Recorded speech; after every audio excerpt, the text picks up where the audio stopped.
దోర్నాలలో అనారోగ్యంతో రహంతుల్లా అనే డ్రైవర్ ఇటీవల మృతి చెందగా దోర్నాల సేఫ్టీ డ్రైవర్స్ అసోసియేషన్ అధ్యక్షులు షేక్షావలి ఇవాళ రహంతుల్లా కుటుంబానికి 10,000 ఆర్థిక సహాయం చేశారు.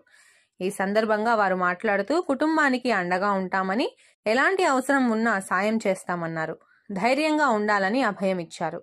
కార్యక్రమంలో సేఫ్టీ డ్రైవర్స్ అసోసియేషన్ సభ్యులు రమేష్, విజయ్, శేషు, దాసు, చిన్న తదితరులు పాల్గొన్నారు.